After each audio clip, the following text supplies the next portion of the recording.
ओम शांति। आज की मुरली की डेट है 17 मई 1969। जादू मंत्र का दर्पण। बाबा ने इसमें सबसे पहले हमें बताया है कि अव्यक्त स्थिति की परख हम कैसे कर सकते हैं।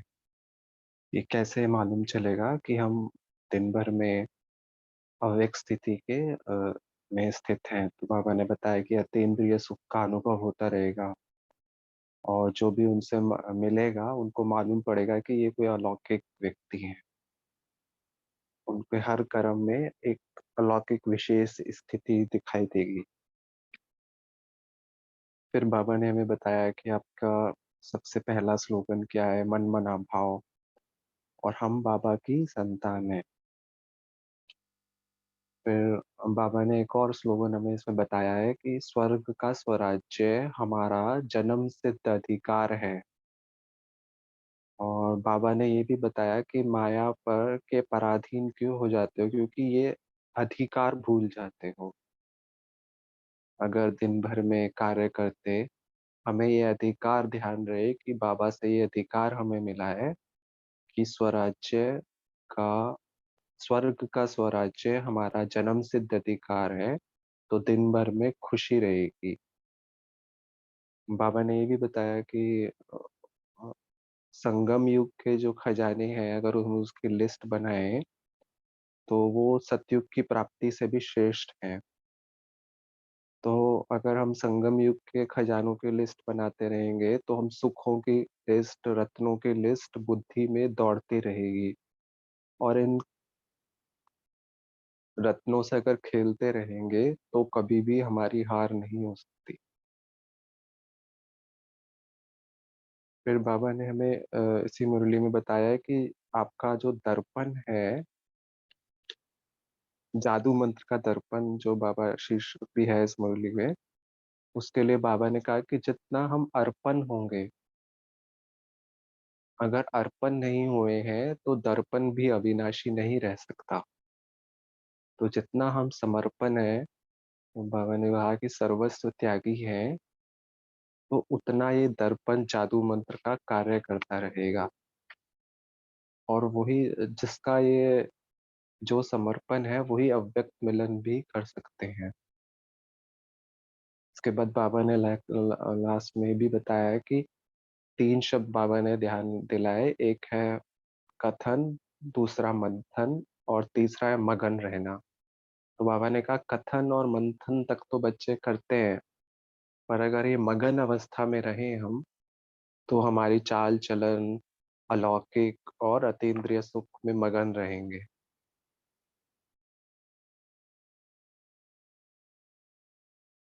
अभी हम मुरली शुरू से पढ़ते हैं बाबा के महावाक्यों से। सभी अपने आप को इमर्ज करें कि हम आज हिस्ट्री हॉल में बैठे हैं और बाबा के सम्मुख। हिस्ट्री हॉल तो हम सभी ने देखा ही है, किसी ने चित्रसेन, कुछ लोग मधुबन भी गए होंगे डेफिनेटली। और गुलजार दादी के तन में बाप दादा आकर के हमें ये मधुर महावाक्य सुना रहे हैं। बाबा से मिलन मना रहे हैं, दृष्टि ले रहे हैं हम।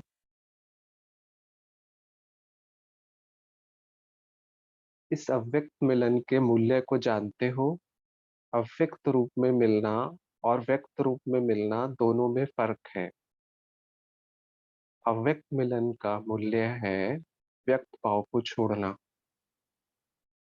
यह मूल्य जो जितना देता है उतना ही अव्यक्त मिलन का अनुभव करता है। अभी हर एक अपने से पूछे कि हमने कहाँ तक और कितना समय दिया है। बाबा पहली लाइन में बोल रहे हैं कि अव्यक्त मिलन का मूल्य अगर कोई दे रहा है कि व्यक्त भाव को छोड़ देना। अगर हम व्यक्त भाव को छोड़ देते हैं, ये मूल्य पे कर देते हैं, तो हम अव्यक्त मिलन का अनुभव कर सकते हैं। अच्छा, वर्तमान समय अव्यक्त स्थिति में स्थित होने की आवश्यकता है, लेकिन रिजल्ट क्या है वह हर एक खुद भी जान सकता है, और एक दो के रिजल्ट को भी अच्छी रीति परख सकते हैं।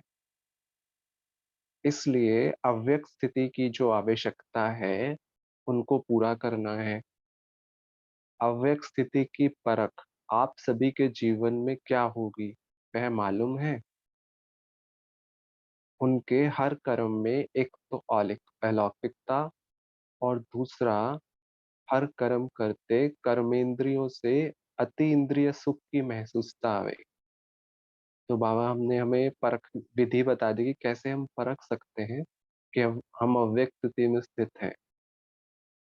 अगर हम अव्यक्त स्थिति में स्थित रहेंगे तो हर कर्म करते कर्मेंद्रियों से अतीन्द्रिय सुख की महसूसता आएगी, और उनके नयन चयन, उनकी चलन अतीन्द्रिय सुख में हर वक्त रहेगी। अलौकिकता और अतीन्द्रिय सुख की झलक उनके हर कर्म में देखने में आएगी, जिससे मालूम पड़ेगा ये व्यक्त में होते अव्यक्त स्थिति में स्थित हैं। तो दूसरे भी अनुभव करेंगे हमारे से कि हम अव्यक्त स्थिति में स्थित हैं। अगर यह दोनों ही चीज अपने कर्म में देखते हो तो समझना चाहिए कि अव्यक्त स्थिति में स्थित हैं। अगर नहीं है तो फिर कमी समझ पुरुषार्थ करना चाहिए। अगर कमी है तो बाबा कह रहे हैं पुरुषार्थ करना चाहिए।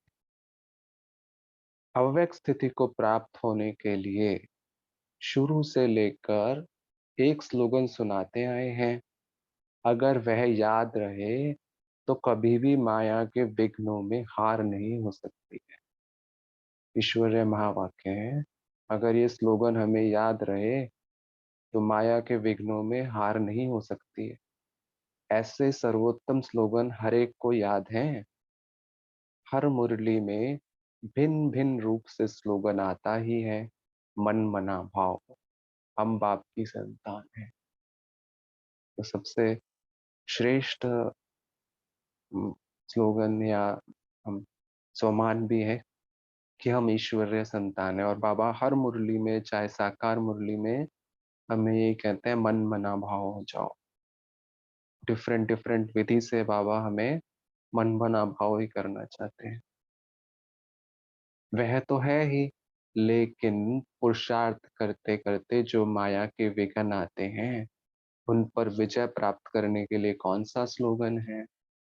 स्वर्ग का स्वराज्य हमारा जन्म सिद्ध अधिकार है। अब बाबा ने हमें दूसरा स्लोगन बताया कि स्वर्ग का स्वराज्य हमारा जन्म सिद्ध अधिकार है, और संगम के समय बाप का खजाना जन्म सिद्ध अधिकार है। साथ साथ बाबा कह रहे हैं बाप का खजाना भी जन्म सिद्ध अधिकार है। ये संगम के समय पर है। स्वर्ग में तो स्वराज्य हमारा जन्म सिद्ध अधिकार है, और संगम के समय बाप का खजाना जन्म सिद्ध अधिकार है। तो बाप की शक्तियों और गुणों पर भी हमारा अधिकार है। यह स्लोगन भूल गए हो, अधिकार भूल गए हो, तो क्या होगा? हम किस चीज के अधिकारी हैं वह तो जानते हो। बाबा याद करा रहे हैं आपका अधिकार क्या है। लेकिन यह सभी चीजें हमारा जन्म सिद्ध अधिकार है। जब अपने आप को अधिकारी समझेंगे तो माया के अधीन नहीं होंगे। तो ये अधिकार हमें याद रहेगा, तो हम माया के अधीन नहीं होंगे। अधीन होने से बचने के लिए अपने को अधिकारी समझ। पहले संगम युग के सुख के अधिकारी हैं। पहले पहले हम संगम युग के सुख के अधिकारी हैं, जिसमें बाबा की शक्तियां और गुण है। और फिर भविष्य में स्वर्ग के सुखों के अधिकारी हैं। तो अपना अधिकार भूलो नहीं। जब अपना अधिकार भूल जाते हो तब कोई ना कोई बात के अधीन होते हो, और जो पर अधीन होते हो वे कभी भी सुखी नहीं रह सकते। बाबा ने विधि भी पूरी बता दी है हमें। पर अधीन हर बात में मनसा वाचा कर्मणा में दुख की प्राप्ति में रहते हैं। और जो अधिकारी हैं वो अधिकारी के नशे और खुशी में रहते हैं, और खुशी के कारण सुखों की संपत्ति उन्हों के गले में माला के रूप में पहनी होती है। सतयुगी सुखों का पता है? सतयुग में खिलौने कैसे होते हैं? वह रत्नों से खेलेंगे, आप लोगों ने सतयुगी सुखों की लिस्ट और कलयुगी दुखों की लिस्ट तो लगाई है ना।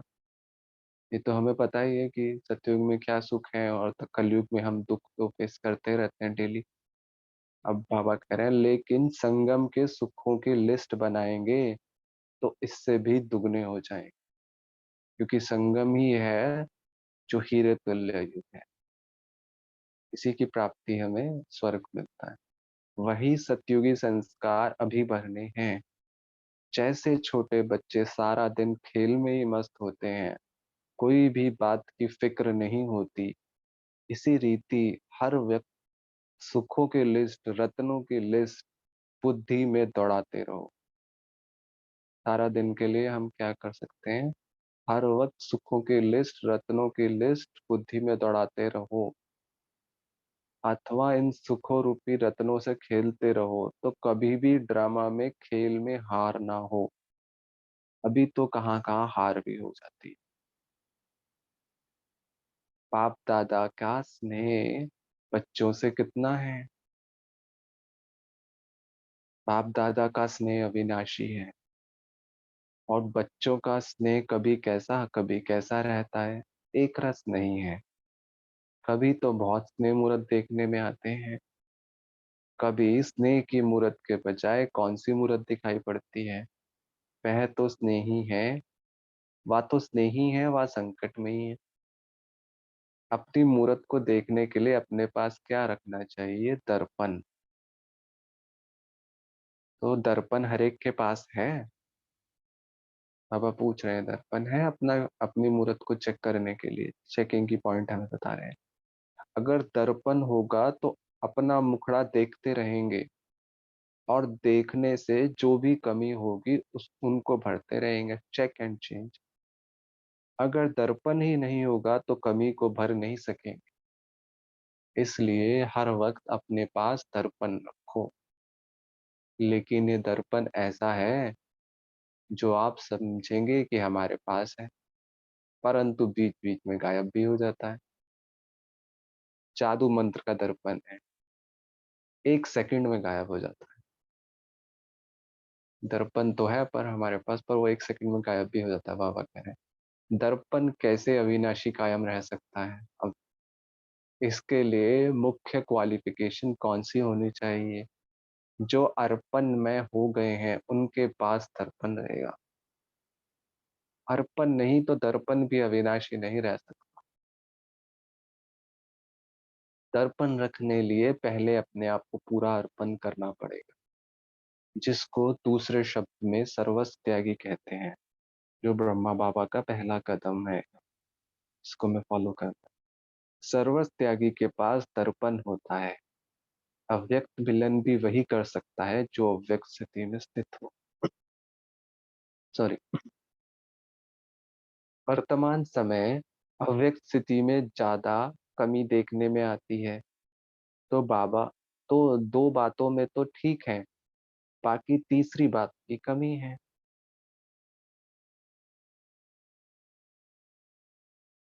कैसे हम अपनी अव्यक्त स्थिति में रह सकते हैं? बाबा बता रहे हैं हमें। एक है कथन, दूसरा है मंथन। यह दो बातें तो ठीक है ना, यह दोनों सहज हैं। तीसरी बात कुछ सूक्ष्म है। वर्तमान समय रिजल्ट देखते हैं, मंथन से कंथन, कथन ज्यादा है। बाकी तीसरी बात कौन सी है? एक होता है मंथन करना, दूसरा होता है मगन रहना। वह होती है बिल्कुल लवलीन अवस्था।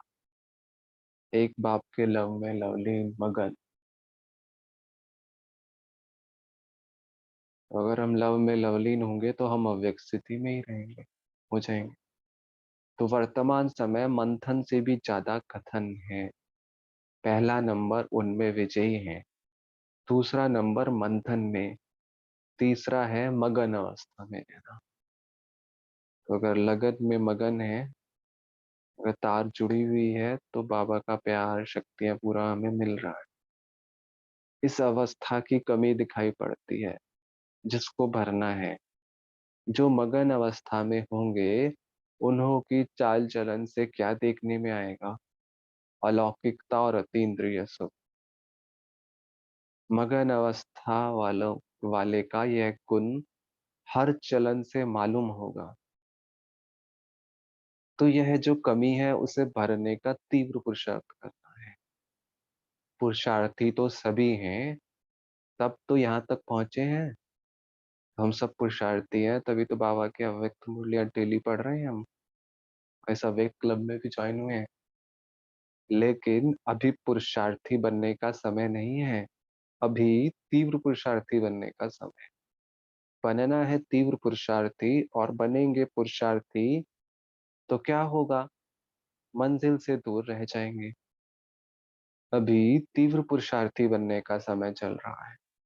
इससे जितना लाभ उठाना चाहिए उतना उठाते हैं व नहीं, वह हर एक को चेक करना है। इसलिए कहा है, अपने पास हम दर्पण हर दर हर दम दर्पण रखो, तो कमी का झट मालूम होगा और अपने पुरुषार्थ को तीव्र आगे चलाते रहेंगे। अच्छा, आज कुमारियों की सर्विस के तिलक का दिन है। जैसे आप लोगों के म्यूजियम में ताजपोशी का चित्र दिखाया है ना, लेकिन आपकी सर्विस के तिलक के दिवस पर देखो कितनी बड़ी सभा इकट्ठी हुई है। इतनी खुशी होती है। बाबा कुमारियों से बात कर रहे हैं कि आपकी ताजपोशी के दिन देखो कितनी बड़ी सभा इकट्ठी हुई है, इतनी खुशी होती है। फिर बाबा आगे बताए, लेकिन याद रखना, जितने सभी के आगे तिलक लगा रहे हो, इतना सभी आप सभी को देखेंगे। सभी के बीच में तिलक लग रहा है। राज अभी तिलक, फिर राज तिलक भी लगेगा। यह नहीं भूलना। इतना हिम्मतवान बनना है, इस तिलक की लाज रखनी है। बाबा बता रहे हैं जो तिलक लग रहा है इसकी लाज रखनी। तिलक की लाज माना ब्राह्मण कुल की लाज। ब्राह्मण कुल की मर्यादा क्या है? सुनाया ना। जो ऐसे पुरुषोत्तम बनने की हिम्मत वाले हैं, वह तिलक लगा सकते हैं।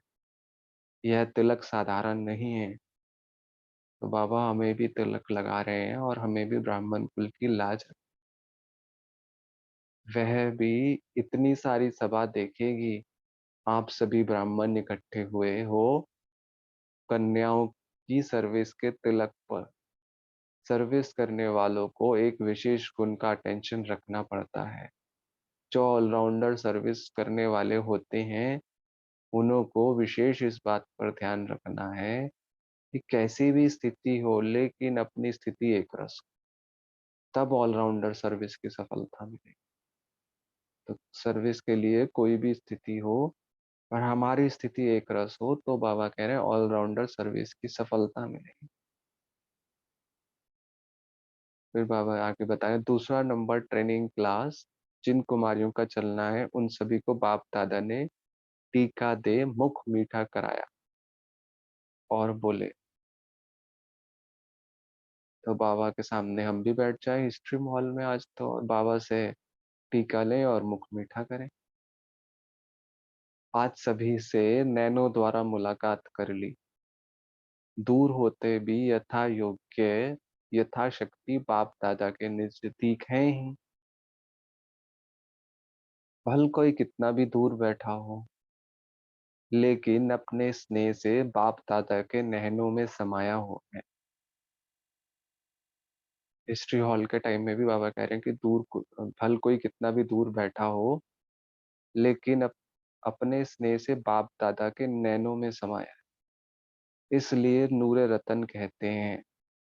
नूरे रत्नों से आज नयनों की मुलाकात।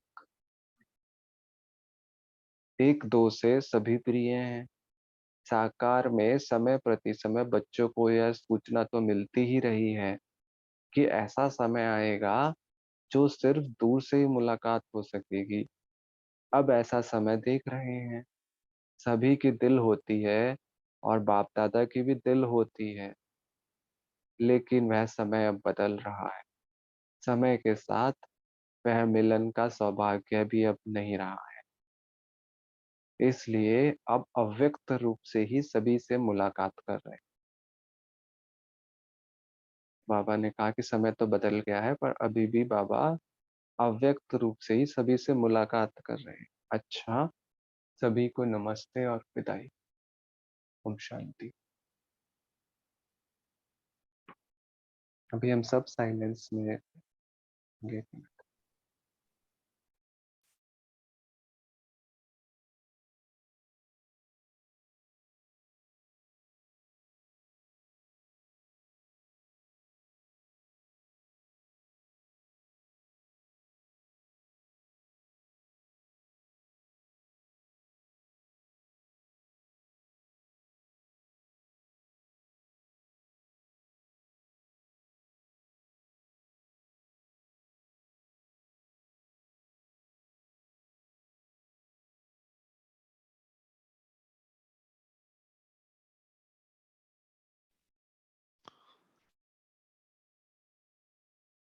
ओम शांति। तो सभी अब एक एक पॉइंट्स सुनाए, आज की मुरली से हमने क्या धारण किया और कैसे उसे प्रैक्टिकल अप्लाई करेंगे।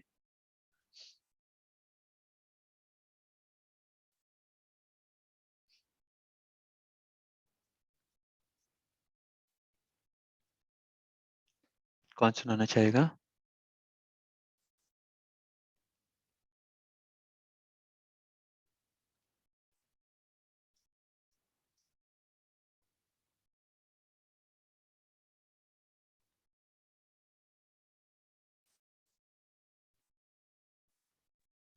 ओम शांति।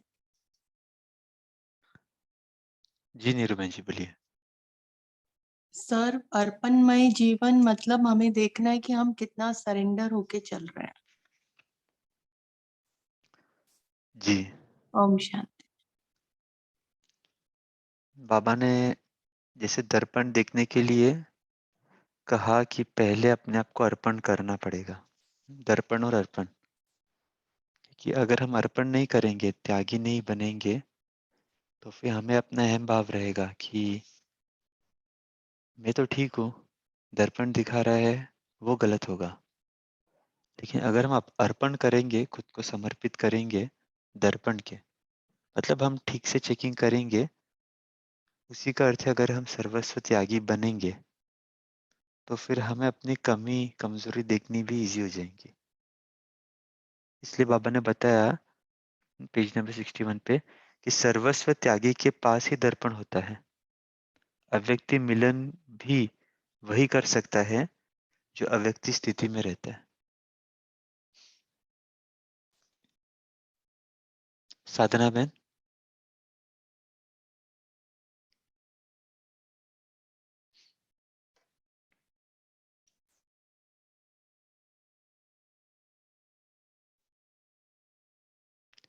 साधना बहन, आप कुछ पॉइंट सुनाना चाहते हैं? आप हैंड रेस किया आपने।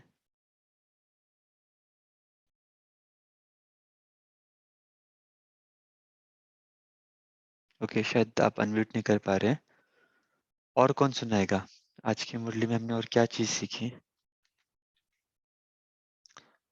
ओम शांति भाई जी। आज के मुरली में अव्यक्त स्थिति को प्राप्त करने के लिए जो महावाक्य हैं वो बहुत अच्छे महावाक्य, 3-4 महावाक्य अगर याद रखेंगे तो उससे हम मतलब अव्यक्त स्थिति, पहला है मन मना भव, हम पाप की संतान है। और थर्ड है स्वर्ग का स्वराज्य हमारा जन्मसिद्ध अधिकार है। और संगम के समय बाप का खजाना जन्मसिद्ध अधिकारी, मतलब बाप का खजाना भी हमारा पूरा खजाना के हम अधिकारी हैं। पहले संगम के सुख के अधिकारी हैं और फिर भविष्य में भी सुखों के अधिकारी रहेंगे। तो ये सब महावाक्य अगर रहेंगे तो हम लोग मतलब अवक्त स्थिति में प्राप्त होने के ये सब स्लोगन है जो कि हम लोग को अपने पास रखना चाहिए। ओम शांति। हाँ, ये बात तो है, लेकिन अप्लाई कैसे करेंगे आप? बहुत इंपॉर्टेंट चीज बाबा ने कही है। सभी जन 68 पेज पे ऊपर ही ऊपर वो लिखा है कि माया के विघ्न आते हैं, उस पर विजय प्राप्त करने के लिए कौन सा स्लोगन है? स्वर्ग का स्वराज्य हमारा जन्म सिद्ध अधिकार है और संगम का समय बाप का खजाना जन्म सिद्ध अधिकार है। तो बहुत बार ऐसा होता है ना, माया के कुछ विघ्न आते हैं। फॉर एग्जाम्पल, कभी हमारी कोई ग्लानि करता है, कभी हमारा कोई चीज छीन लेता है, कभी हमें उतना मुनाफा नहीं होता है बिजनेस में, कभी हमें सैलरी इंक्रीमेंटल नहीं मिलता है, अप्रेजल नहीं मिलता है, बहुत सारी चीज होती है। कभी घर में कोई हमारी सुनता नहीं है, तो हमें लगता है भाई हमारे जीवन की क्या वैल्यू है, तो माया के बहुत विघ्न आ रहे हैं। तो जैसे ही वो चीजें स्मृति में आए, और अगर ये याद रहा कि अरे भाई, स्वर्ग का स्वराज तो हमारा जन्म सिद्ध अधिकार है, स्वर्ग तो हमें मिलना ही मिलना है, तो भविष्य भी हमारे सिक्योर है, और वर्तमान तो बाबा का खजाना हमारा है। तो जब खजाना हमारा है, भविष्य हमारा है, वर्तमान हमारी है, तो फिर किस चीज की फिक्र? तो जिनको भी माया फिक्र के रूप में आती है, कोई भी सिचुएशन हो, जैसे हमने बताया और कोई भी हो, तो ये बहुत अच्छा स्लोगन है, ये अपने डायरी में नोट कर लेना सभी। और उसी के आगे बाबा ने कहा है कि अपना अधिकार भूलो नहीं, क्योंकि जो जिसके पास अधिकार नहीं होता है वही अधीन होता है।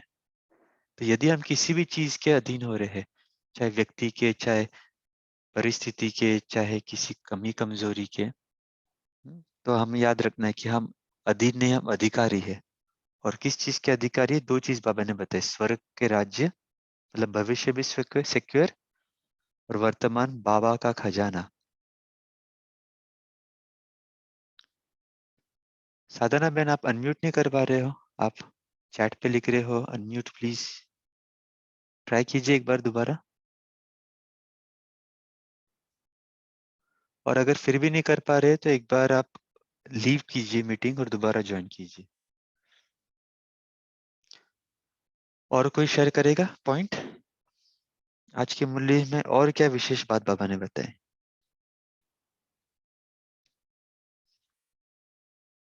क्या हम प्रैक्टिकल अभ्यास कर सकते हैं? सभी ने मुरली सुनी है?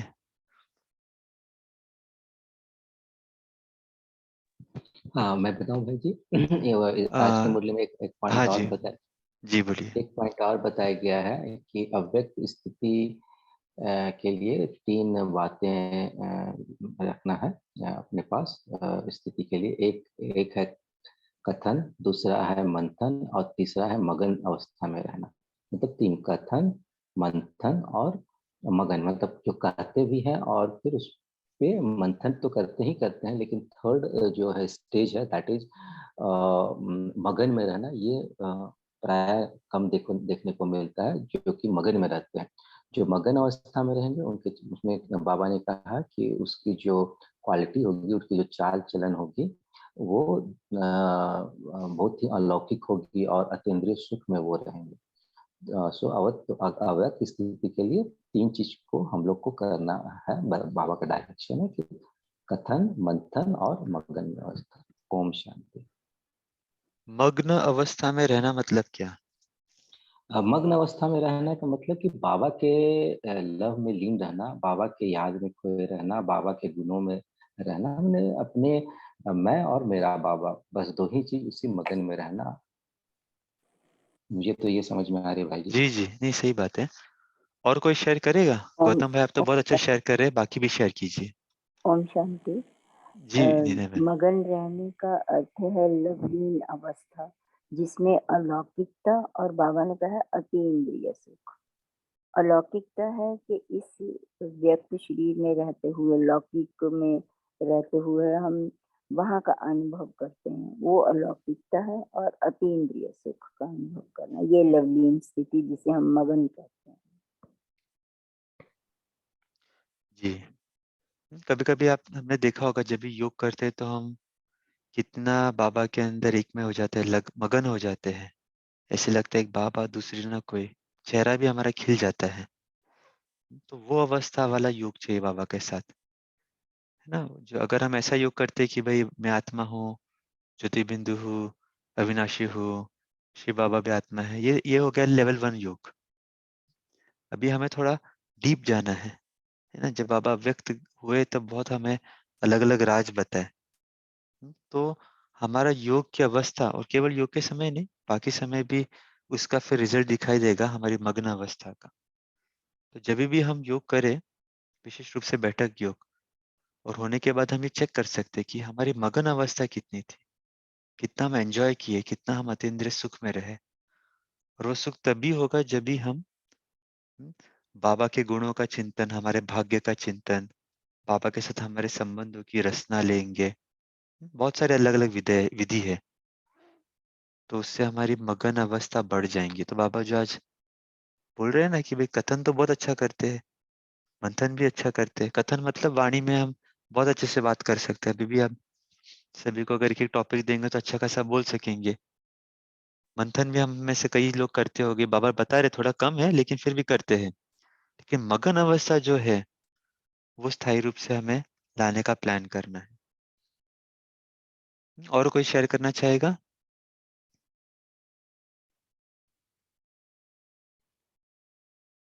हर्षिता बहन, आपके क्या विचार हैं? हर्षिता बहन, गीता बहन, इंदिरा बहन। इस क्लब की विशेषता है कि यहाँ पे हमें चुप नहीं रहना है, हमें कुछ ना कुछ शेयर करना है। तभी तो हम जूम में जुड़े हैं ना, याद नहीं तो फिर आप तो यूट्यूब से भी सुन सकते थे, किताब से भी पढ़ सकते थे। तो जब भी हम अव्यक्त मुरली सुनते हैं ना, तो किताब सामने रखो, क्योंकि किताब सामने रहेगा ना तो हम एज ए स्टूडेंट उसे पढ़ेंगे भी, अंडरलाइन भी करेंगे, और मंथन शेयर करते समय वो पॉइंट हमारे सामने रहेंगी। नहीं तो होगा क्या कि 20 मिनट मुरली सुनी और जब बाद में पूछेंगे पॉइंट सुना हो तो कुछ बुद्धि में ही नहीं रहेगा। तो बहुत इंपॉर्टेंट है कि हम जितना सुनते हैं उसे श्रवण भी करें, उसके नोट्स बनाएं, उसको सामने अंडरलाइन करें। तभी हम ये जो 45 मिनट जो हम मिलते हैं सुबह, वो प्रोडक्टिव रहेगा। ये तो क्या होगा, हम सुनेंगे और भूल जाएंगे। जी, जिग्ना बहन, जिग्ना बहन या भाई जो भी।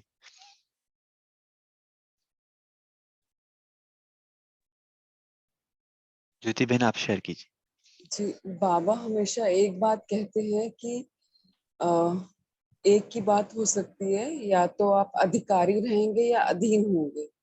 जिस समय माया या कोई कमजोरी आती है, परिस्थिति आती है, अगर हम डर जाते हैं या बाबा को या स्वयं को भूल जाते हैं कि हम कौन हैं, तो हमें हमें जो शक्तियां, गुण और ज्ञान प्राप्त है वो हम यूज नहीं कर पाते। जैसे कल भी बाबा ने स्लोगन में बोला कि हर गुण और शक्ति को यूज करना समय प्रमाण, वही मास्टर सर्वशक्तिवान है। तो उस समय यदि अगर हमने अपने को अधिकारी समझा कि मैं आत्मा मालिक हूँ और सर्वशक्तिवान शिव बाबा का बच्चा हूँ, तो हम उस समय ज्ञान, गुण और शक्तियों को यूज करके परिस्थिति पे विजयी हो जाएंगे, माया से हार नहीं होगी। और अगर हम अधीन हो गए, परिस्थिति का प्रभाव आ गया, तो हमारी हार हो जाएगी उस वक्त। जी, बहुत इंपॉर्टेंट पॉइंट।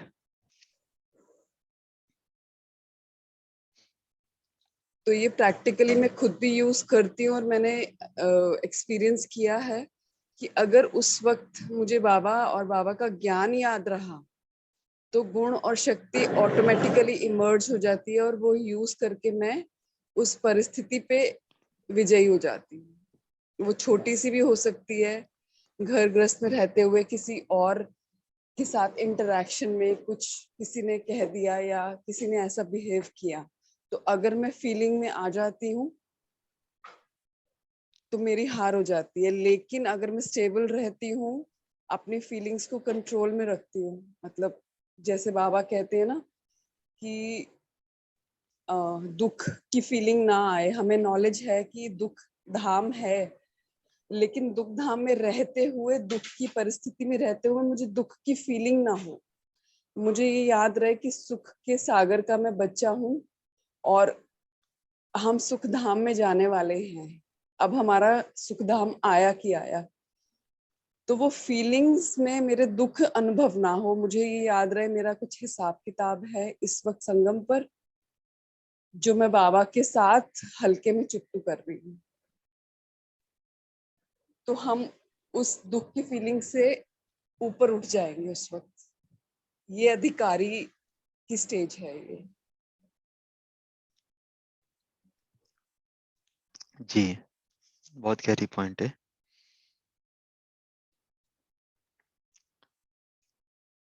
और कुछ इंस्पिरेशन आते हैं किसी को आज की मुरली से?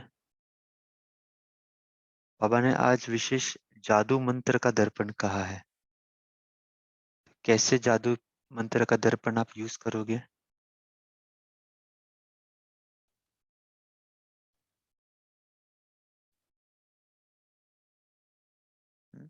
तो प्रैक्टिकल है। जैसे देखो, हम सभी तैयार होते हैं, स्नान करने जाएंगे, स्नान करके वापस आएंगे, तो नेचुरल सी बात है, हम दर्पण में अपना मुख देखेंगे कि ठीक से हम, चेहरा तो है, बाल ठीक से बने हैं।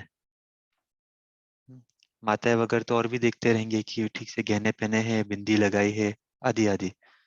तो उस समय पॉज करके देखे कि हमारा दर्पण के अंदर क्या हम सर्वस्व त्यागी है, कि हमने दर्पण में देख रहे तो अर्पण कितना है हम। दूसरी हमें देखनी है कि हमारे 3 बातें कैसी है, कथन, मंथन और मगन। दर्पण में देखते समय ये भी चेक करें कि हम बाबा के इसमें मगन हैं। और ये चेकिंग केवल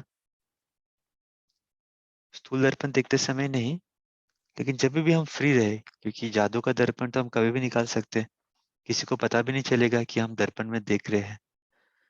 तो इस दर्पण का प्रयोग करें। बाबा बहुत बार मुरलियों में कुछ ऐसे शब्दों का यूज करता है, मेटाफर जिसे हम कहते हैं इंग्लिश में, या फिर कुछ ऐसे उदाहरण का यूज करता है। स्थूल चीजें होती है, तो हम जितने भी स्थूल ऑब्जेक्ट्स यूज करते हैं ना, जैसे कभी कभी बाबा दर्पण कहता है, कभी घड़ी शब्द यूज करता है, कभी, है ना, बहुत सारे ऐसे शब्द होते हैं। तो जो हम डेली चीज में, डेली लाइफ में वो चीजें यूज करते हैं, अगर वो हम आध्यात्मिकता से जोड़ दे, अगर हम उसे अपने अलौकिक अभ्यास के साथ जोड़ दे, तो क्या होगा, हमें बाबा की बातें याद रहनी सहज हो जाएंगी। अदरवाइज बहुत नेचुरल होता है कि भाई हम जैसी कार्य व्यवहार में आते हैं, कारोबार में आते हैं, तो बाबा की बातें भूल जाते हैं। तो हर कोई ऐसे ऑब्जेक्ट्स, इस मुरली में तो बाबा ने दर्पण यूज किया है, तो आज हम उसका तो अभ्यास करेंगे ही। लेकिन हम अपने जीवन में जो भी ऑब्जेक्ट यूज करते हैं, चाहे कंघी यूज करते हैं, चाहे दर्पण यूज करते हैं, चाहे अलमारी यूज करते हैं, चाहे जूते यूज करते हैं, कपड़े यूज करते हैं, तो उसके रिलेटेड बाबा ने कुछ ऐसी बात बताई है क्या, जो आप सत्युग से कोरिलेट कर सके, या फिर जो अपने पुरुषार्थ से कोरिलेट कर सके, या फिर आप खुद अपने मंथन से भी वो चीज निकाल सकते हैं। तो उससे क्या होगा, जब भी हम स्थूल चीजें करेंगे तो व्यर्थ हमारी बुद्धि नहीं जाएंगी, और हम ज्ञान रत्नों से डांस करते रहेंगे, ज्ञान रत्नों के साथ खेलेंगे। तो बहुत इंपॉर्टेंट है हम इस प्रकार अपने पुरुषार्थ को आगे बढ़ाए, अलग अलग युक्तियां यूज करके। तो समय हो रहा है, कोई लास्ट पॉइंट सुनाना चाहेगा?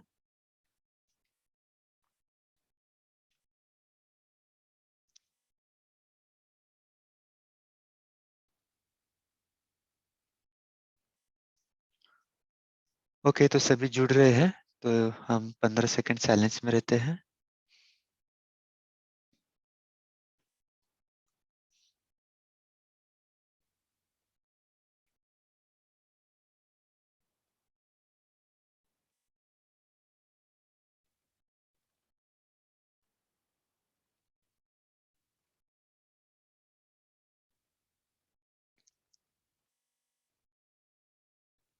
ओम शांति।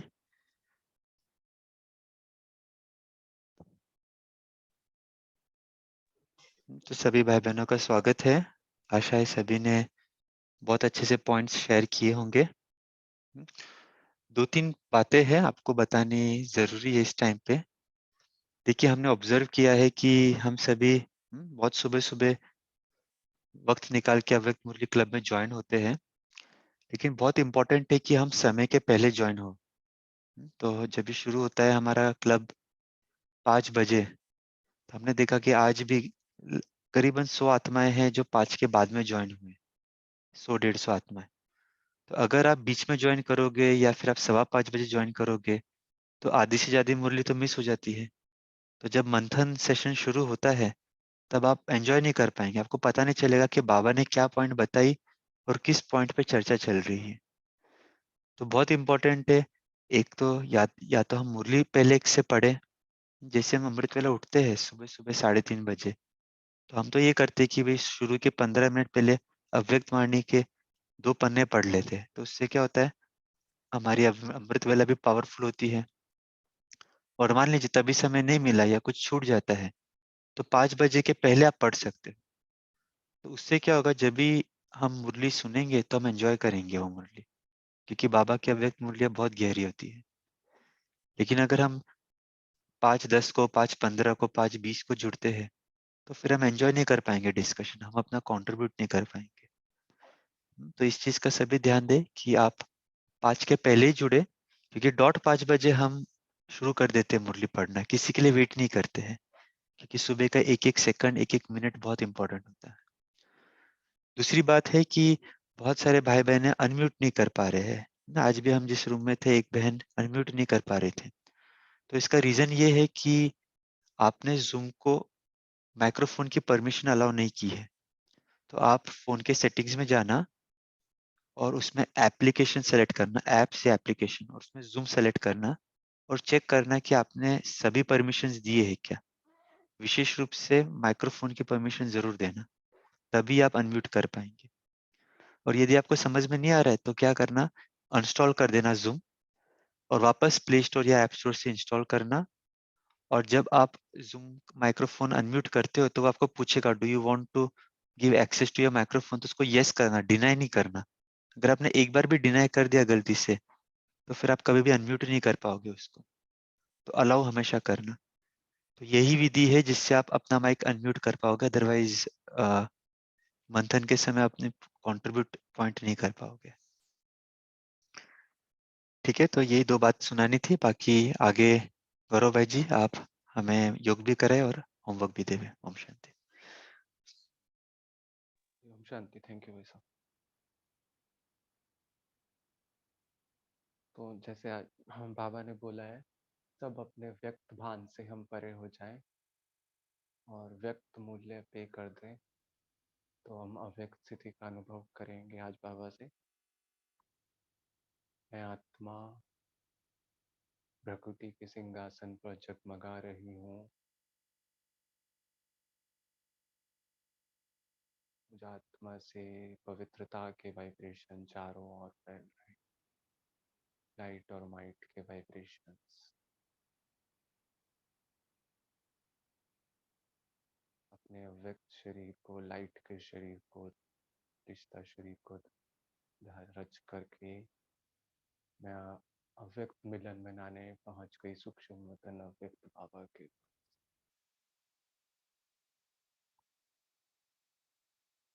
संगम युग का समय बाबा से अव्यक्त मिलन मना रहे। ब्रह्मा बाबा की प्रकृति में शिव बाबा ज्योति बिंदु जगमगा रहे हैं। बाबा को देख मैं मगन हो गई एकदम। बाबा की प्रकृति से तेज प्रकाश मुझ आत्मा पर पड़ रहा है। मैं फरिश्ता हूँ। बाप दादा से असीम प्रेम का अनुभव कर रहा हूँ।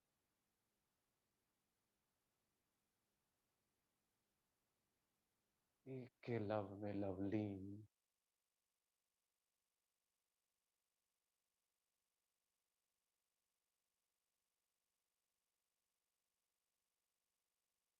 बस एक ही बाबा ही मेरा संसार है।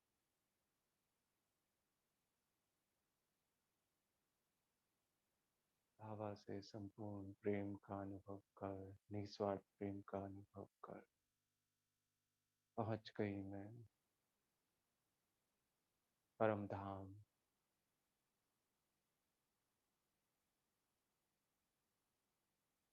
असीम प्रकाश ही प्रकाश। बाबा से गहरे हरे रंग की प्रेम की किरणें मुझ पर पड़ रही और मैं अपने आत्मा संगम के समय पर बाबा से असीम प्रेम का अनुभव कर रहे हैं।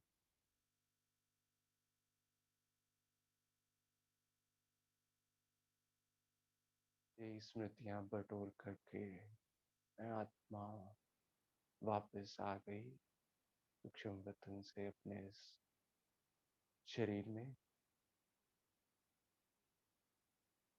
और इस लगन में मगन अवस्था का बहुत अच्छा अनुभव अपनी स्मृतियों में रख सारा दिन इसको याद रखेंगे कि हमने बाबा से असीम प्रेम और लव में लवलीन अवस्था का अनुभव किया है। आज होमवर्क के रूप में जैसे बाबा ने हमें बोला है कि संगम युग पे सुखों की लिस्ट बनाएं कि संगम युग पर बाबा से हमें क्या क्या मिलता है, और उन रत्नों की लिस्ट बुद्धि में दौड़ाते रहें। बाबा ने हमें ऑलरेडी होमवर्क दिया है। इन्हीं सुखों रूपी खजान रत्नों से खेलते रहो तो कभी भी ड्रामा के खेल में हार नहीं हो सकती है। तो आज ये एक्सपेरिमेंट भी करेंगे। बाबा ने बोला है कि इन्हीं रत्नों से अगर हम सारा दिन खेलते रहेंगे तो हमारी ड्रामा में हार नहीं होगी। फिर शाम को हम पोता मेल देंगे बाबा को, जो भी हमारी और आगे के अगर कहीं किसी पॉइंट में हमें कुछ आता भी चले तो बाबा से हम पुरुषार्थ के लिए वरदानी दृष्टि भी लेंगे। ओम शांति। Thank you everyone. Thank you Gaurav भाई। ओम सभी को जुड़ने के लिए थैंक्स। तो जो नए हैं वो रुक सकते हैं 5-10 मिनट, बाकी सभी से कल मिलेंगे अगली मुरली के ओम साथ। शांति भाई थैंक यू जी। भाई जी, थैंक यू भाई ओम जी। शांति। ओम ओम शांति। थैंक शांति, यू थैंक बाबा। यू। शांति भाई जी। ओम शांति। थैंक यू प्रवीण भाई जी, गौरव भाई जी, कल्पना ओम दीदी, शांति। सब ओम शांति। बाबा शुक्रिया बाबा, आप ओम शांति, थैंक यू। जय हो बाबा। ओम शांति। थैंक्स बाबा। ओम शांति भाई जी, एक प्रश्न था। ओम शांति। भाई जी मेडिटेशन तो सुनाई ही नहीं दे। हाँ, हम गौरव भाई से बात करेंगे बाद में, थोड़ा सा वॉल्यूम बढ़ाएंगे। मेडिटेशन के बीच में इसलिए डिस्टर्ब नहीं किया क्योंकि सभी अनुभूति कर रहे थे ना। तो अभी सभी एक एक करके हैंड रेस करें। जो भी हैंड रेस करेंगे उनका सबसे पहले प्रश्न लेंगे, बाकी सब म्यूट पे चले जाइए। हाँ शीतल बहन जी। हाँ जी भाई जी, ओम शांति। भाई जी आपने बोला कि सुबह अमृत वेले या उससे पहले या उसके बाद अव्यक्त मुरली पढ़ें। तो भाई जी फिर साकार मुरली पढ़ने का अच्छा टाइम कौन-सा है? वो कब पढ़ें साकार मुरली? आपको प्लान करना होगा बहन जी। कैसा है कि इसलिए हमने अव्यक्त मुरली पहले पढ़ने को कहा क्योंकि अव्यक्त मुरली क्या होती है ना, स्थिति बनाती है हमारी। और जब भी हम अमृत वेला के पहले अमृत ये अव्यक्त मुरली पढ़ते हैं तो योग में बहुत उसकी महसूसता होती है। साकार मुरली आप दिन में कभी भी पढ़ सकते हो क्योंकि साकार मुरली में बहुत सारी बातें होती है, योग की भी होती है, सेवा की भी होती है, कुछ बाबा ज्ञान की बातें भी बताते हैं, अंग्रेजों ने क्या किया, सतयुग में क्या होता है। तो वो बातें हमें बहुत बच्चों को बहलाती है। लेकिन कभी-कभी स्थिति बनाने के लिए, क्योंकि आप 4 पन्नों की साकार मुरली पढ़ोगे, उसमें आधा घंटा चले जाएगा, फिर अमृत वेला करोगे तो समय कम मिलेगा। लेकिन अव्यक्त मुरली जी। ऐसी रहती है कि अगर आप आधा पन्ना भी पढ़ते हो, तो आपकी स्थिति बहुत अच्छी बन जाती है। तो हम क्या करते हैं, साकार मुरली फिर जो 7 बजती है हमारी साकार मुरली क्लास, तो उसमें तो एक बार पढ़ते ही है और फिर दिन भर में जब भी समय मिले, तभी साकार मुरली के पॉइंट्स हम रिवाइज कर सकते हैं, दोहरा सकते हैं। बट येस, अव्यक्त मुरली पढ़ने का बेस्ट टाइम है अमृत वेला के पहले या फिर रात्रि सोने के पूर्व। बट ये हमारा व्यक्तिगत मत है, आपको जैसे ठीक लगे, सबका अलग-अलग प्रेफ़रेंस होता है, सबकी अलग-अलग अनुभूति होती है। आप बहुत अपना बढ़िया शेड्यूल लगा भाई देखिए जी। और उसके हिसाब से आप फिर कीजिए। हाँ जी, बहुत बढ़िया लगा भाई जी। ये रात को सोने से पहले और सुबह अमृत वेले से पहले हम भी अव्यक्त मुरली पढ़ेंगे आज से। थैंक यू भाई जी, शुक्रिया। थैंक यू धन्यवाद भाई जी, बहुत नीलम अच्छा बहन लगा। जी, हाँ नीलम जी। बहन जी आप सुनाएं। हाँ भाई जी, ओम शांति। मैं ये कह रही थी भाई जी, जब कल हम जैसे चार्ट पढ़ते हैं ना कभी, तो क्या होता है कि उसमें क्वेश्चन का कोई भी आंसर क्लिक नहीं होता है, वो स्टिल हो जाता है, तो वो फिर मिस ही हो जाता है, मतलब ना आप वो। उसकी बात कर रहे हो क्या जो ज़ूम क्विज़ पोस्ट हाँ होती है इसमें? हाँ हाँ हाँ हाँ। देखो एक क्या विधि है क्विज़ सॉल्व करने की, हम लोग क्या सोचते हैं ना कि क्विज़ इस प्रकार सॉल्व करें कि हमको कितना याद रहता है। लेकिन हाँ। एक्चुअली उल्टा करना चाहिए। क्या करने का, पहले क्विज के प्रश्न पढ़ने का और फिर मुरली पढ़ने का और उसके उत्तर ढूंढने का, वो भी एक विधि होती है। तो क्या होता है, जैसे हम इसको कभी कभी लौकिक में बच्चे इसको ट्रेजर हंट कहते हैं, पहले से बता देते हैं क्लूज कि भाई हाँ। किधर किधर क्या क्या खजाने छिपे हैं और फिर ढूंढने का। तो आप ऐसे क्विज नहीं करें कि, क्योंकि प्रैक्टिकल हमें भी याद नहीं रहती मुरली, इतने सारे पॉइंट्स बाबा सुनाते हैं, बाबा तो भंडार है, आधे से ज्यादा पॉइंट्स तो भूल ही जाते हैं हम। तो उससे अच्छा क्या करने का, पहले क्विज पढ़ने का और फिर ढूंढने का कि चलो देखते बाबा कि हम ये रत्न किधर किधर नहीं मुरली में भाई जी, निकाल वो सकते पता है हैं। क्या होता है कि वो जो जैसे भरना है फिल इन द ब्लैंक्स में, वो क्लिक नहीं होती है, मतलब वहां पर क्लिक नहीं होता है कि हम उसको भर के उधर कर सके। हाँ, इसलिए हाँ। हमने आपको दूसरी विधि बताई ना। हमने अच्छा। क्या बताया कि आप ये ओपन बुक टेस्ट जैसा करो, प्रश्न ओके। पढ़ो उसके बाद में उसका हाँ। उत्तर ढूंढो। तो उससे क्या होगा ना, देखो हमारा उद्देश्य ये नहीं है कि हम कितने पॉइंट्स याद रख पा रहे हैं क्विज के लिए, हमारा उद्देश्य ये है कि बार बार हमारा मुरली का चिंतन होना चाहिए, वो पॉइंट्स रिवीजन होना चाहिए। तो यदि आप वो पॉइंट्स मुरली में ढूंढोगे तो ऑटोमेटिकली आपका रिवीजन हो जाएगा। ठीक है, तो उस हिसाब से आप ट्राई करना तो हो जाएगा। नहीं, बाकी ये जो कोई रात मेमोरी को गेम भी, नहीं है, हाँ, मेमोरी जो गेम रात जैसे को नहीं भी, खेले इससे। नहीं हाँ भाई जी जी, बोलिए। रात को भी वो भरते हैं ना, जैसे वो जिसमें नंबर देते हैं, 4 नंबर 8 नंबर वो देते हैं ना। आप इसका पोता मेल की बात कर रहे हो क्या, जो बाबा? हाँ, यस यस यस। हाँ तो वो तो कई बार व्यक्तिगत होता देखी है ना, हूँ। हम लोग इस प्रोजेक्ट के अंतर्गत कोई ऐसा नहीं भेजे चार्ट किसी को। आप व्यक्तिगत रूप से लेकिन जरूर बना सकते हैं पोता मेल कि भाई आज मेरी अवस्था कैसी रही, अमृत वेला आउट ऑफ 10 कितने पॉइंट्स में दे सकता हूँ खुद को, मुरली सुनते समय मेरी अवस्था कैसी रही, आज दिन भर में मैंने कितना ट्रैफिक कंट्रोल किए, भोजन करते समय बाबा की याद हाँ रही क्या, हाँ हाँ, वो इसी नुमा में। शाम योग किया क्या। तो उस प्रकार से आप अपने लिए कुछ 8 से 10 पॉइंट्स निकाल सकते हो और उसे रोज रात्रि चेक कर सकते हैं कि मेरा अवस्था कैसी रही, स्थिति कैसी रही। तो या तो आप उसमें पॉइंट वाइज नंबर देवे या तो खाली सिंपल टिक मार्क देवे। आज हमने अमृत वेला की अच्छी तो टिक कर दीजिए, जैसे आपको सुविधा हो वैसे। फिर कभी चार्ट के ऊपर डिस्कशन करेंगे, चार्ट ओके। रखने की यथार्थ विधि क्या क्या टेक्निक से, ठीक ठीक। कभी कोई संडे डिटेल इस पे चर्चा करेंगे। Okay, thank you. ठीक है। आईफोन आईफोन अनम्यूट कर सकते हो। अपने आप को आप क्या करना, जो भी है फोन से जुड़े हुए हैं अपने आप को रीनेम कर लेना, ताकि हम आपको बहुत विशेष जो नाम आपको दिए गए उनसे बुलाए। जी बोलिए आईफोन। ओम शांति। मेरी आवाज आ रही है? हाँ जी।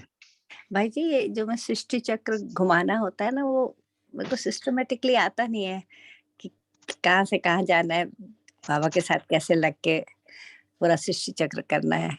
विजय भाई आप दीजिए इसका आंसर। विजय भाई जी हमारे बहुत विशेष अनुभवी रतन है। ओम शांति।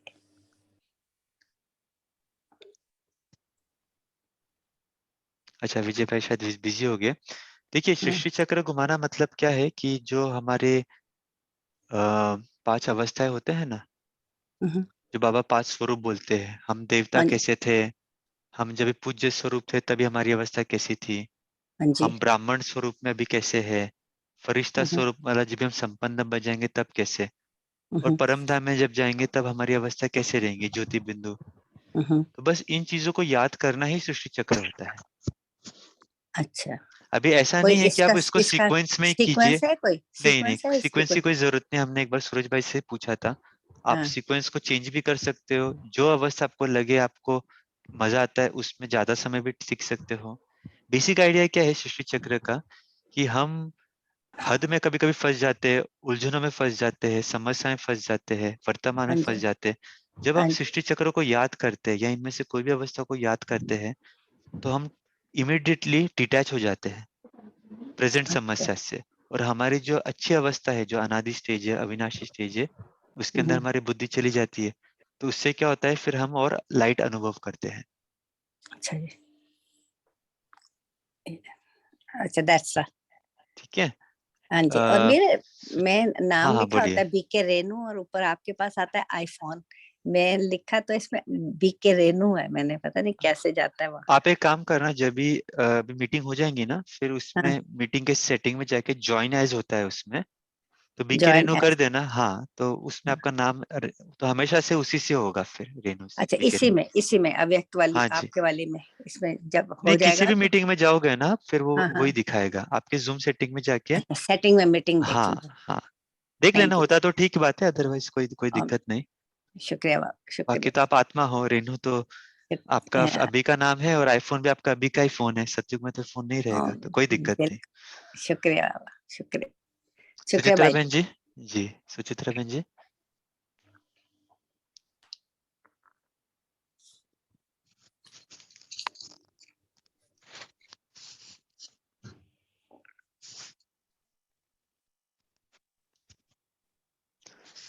ओम शांति भाई जी। ये दिनचर्या और मनचर्या में ना नहीं हो पा रहा है मेरा, वो स्थिति मतलब वो नहीं हो पाती मेरी, मैं कर नहीं पा रही। तो कहाँ मेरी कमजोरी समझ में नहीं आ रहा है कि मैं कैसे करूँ इसको। हाँ, बहुत प्रैक्टिकल क्वेश्चन है। देखो कैसा होता है ना, दिनचर्या मनचर्या हमें हमारी आदत नहीं रहती है ना, कोई चीज की जब भी हमारा स्वभाव नहीं रहता है, संस्कार नहीं रहता है, तो वो चीज हमारे से हो नहीं पाती है, और फिर वो हमें खाती है अंदर से कि भाई हमारे से हो नहीं पा रहा है। तो इसकी सबसे बेस्ट युक्ति क्या है ना, कि हम स्लोली स्लोली शुरू करें। जैसे देखिए, बाबा बहुत सारे पॉइंट्स बताते हैं, अमृत वेला भी करना है, नुमा शाम भी करना है, भोजन करते समय भी करना है, ये भी करना है, वो भी करना है। तो जब भी हम अपनी दिनचर्या बनाते हैं, तो उसे बहुत हेवी नहीं बनाए। आपके चार्ट के अंदर शुरू में केवल 3 ही पॉइंट रखें, फिर धीरे धीरे आप वो पॉइंट का अभ्यास बढ़ाएं। क्योंकि जब थोड़ा होता है ना सिलेबस, तब हम उसको एंजॉय करते हैं, हम कर पाते हैं। तो बहुत सिंपल युक्ति है, आप अपने चार्ट के अंदर दिनचर्या या मनचर्या के अंदर केवल शुरुआत 3 ही पॉइंट रखें, और एक हफ्ता उस 3 पॉइंट पर ही अभ्यास करें। 10 पॉइंट नहीं रखे, 20 पॉइंट नहीं रखे, नहीं तो फिर हम दिल शिकस्त हो जाएंगे। और फिर रात्रि सोने के पूर्व चेक करें कि भाई 3 पॉइंट में से मैं कितने पॉइंट कर पाई, और अगर नहीं कर पाई तो क्यों नहीं कर पाई, आगे से मुझे क्या चेंज करना चाहिए अपने इसमें, कि हम उस पर ध्यान दे पाए।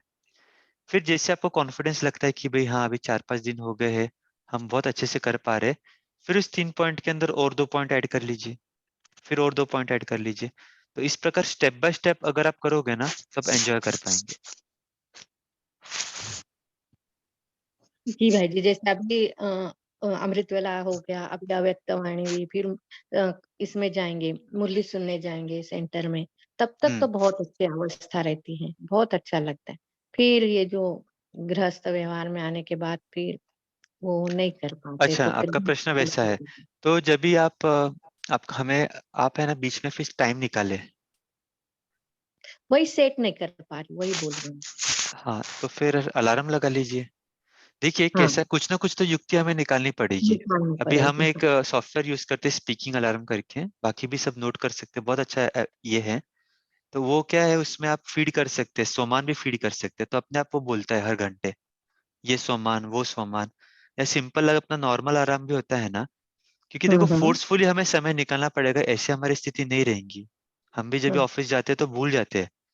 तो क्या करते हैं हम फिर, जैसे बीच में ब्रेक मिलता है, देखिए बाथरूम तो हम हमेशा सब जाते ही है, ऐसा तो नहीं होता है कि बाथरूम जाने के लिए समय नहीं मिलता है। पानी पीने के लिए समय हम निकालते हैं, ऐसा तो नहीं होता ना कि हम दिन भर पानी ही नहीं पीते हैं। कुछ कुछ समय ऐसा होता है कि जब हम बीच में निकालते हैं, भोजन हम करते हैं, कोई ऐसा तो नहीं रहता सुबह से रात तक भूखा ही रहता है। तो जब भी ऐसे समय निकालते हैं, तो उसके आगे पीछे या हमें ऐसे कुछ अलार्म निकाल ले, जिससे क्या होगा कि हम अपने आप को चेकिंग के लिए समय दे पाए। और बस ज्यादा समय नहीं निकालना है, खाली 2 से 3 मिनट निकालना है। बाबा के साथ कनेक्ट हो जाए, आज बाबा ने बताया ना मगन होना है, बाबा के साथ मगन हो जाए, तो उससे क्या होगा ना कि हमारी ऑटोमेटिकली चेकिंग होती रहेंगी। अदरवाइज बहुत मुश्किल है, अदरवाइज हम ये सब चीजें 8 बजे तक करेंगे, 9 बजे तक करेंगे, फिर जैसे ही गृहस्थ व्यवहार में जाएंगे, ऑफिस में जाएंगे, सब चीज भूल जाएंगे, फिर रात को याद आएगा अरे भाई हमने तो कुछ किया ही नहीं। तो ऐसा नहीं हो, बीच में थोड़ा समय निकाले। देखो चैट पे भी बहुत लोग अच्छे अच्छे सजेशंस दे रहे हैं, अटेंशन चाहिए, डिटर्मिनेशन चाहिए।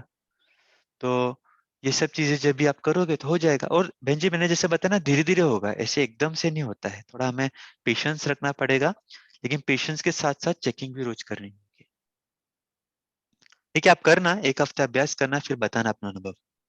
जी भाई सुचित्रा जी, बहन जी। अभी हाँ, अभी अमृत वेला, मुरली, नुमा शाम और क्या लूं चौथा, 4 कर सकती हूँ। भोजन भोजन करते समय स्थिति? हाँ, भोजन, हाँ, भोजन की हाँ, सिंपल है ना, ये क्योंकि चारों समय हमारी बुद्धि फ्री रहती है। ये और 4 एक 5वां और पॉइंट ऐड कर लीजिए, रात्रि सोने के पूर्व 15 मिनट योग। ठीक है, तो तो ये 5 ये अभी 10 बजे तक तो सुन ही लेते हैं। जो कोशिश करती हूँ 8:30 बजे से ज्वाइन हो जाऊं तो साकार मुरली का भी सुन लूं। फिर 8:45 से 9 वो योग भी हो जाता है, फिर 9 से 10 तक। इसके अलावा फिर 10 मिनट और बैठूं योग के हाँ, लिए। हाँ, जैसा आपको समय रहे थोड़ा प्लान कीजिए। हमने आपको कुछ युक्तियां दी, बाकी फिर आप करके अपना अनुभव शेयर करना बाद में। जी ठीक है, भाई। ओके। नेक्स्ट एक लास्ट और ले लेते हैं, डॉली बहन जी। ओम शांति भाई जी। भाई जी, मुझे आप कह रहे हो ना इसमें क्वेश्चन आता है या मुरली अगर पढ़नी हो तो वो कहाँ से मिल सकती है? इस मेरे में यही चीजें नहीं आती, फोन पे ये नहीं आता भाई जी। आपके पास स्मार्टफोन नहीं है, व्हाट्सएप नहीं है क्या? जी व्हाट्सएप तो है, हम्म।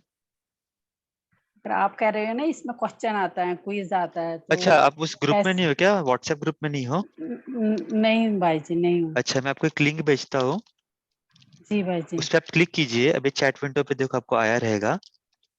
जी भाई उस पर जी, आप क्लिक करोगे ना तो ऑटोमेटिकली आप ग्रुप से जुड़ जाओगे। ठीक है भाई जी, ठीक है, और अगर नहीं थैंक यू। जुड़ पाते तो हमारा नंबर भी भेज रहे हैं, इस पे आप व्हाट्सएप कर देना, आपको जोड़ देंगे। ठीक है भाई जी, क्विज से क्या ठीक होता है, है ना, थोड़ा थैंक इजी हो जाता है, मनोरंजक हो जाता है जी हमारा अभ्यास। जी जी भाई जी। ठीक है, चलो फिर मिलते हैं सभी। थैंक्स। ओम ठीक है शांति। भाई जी, थैंक यू। ओम शांति भाई गुड जी। डे। ओम शांति भाई जी।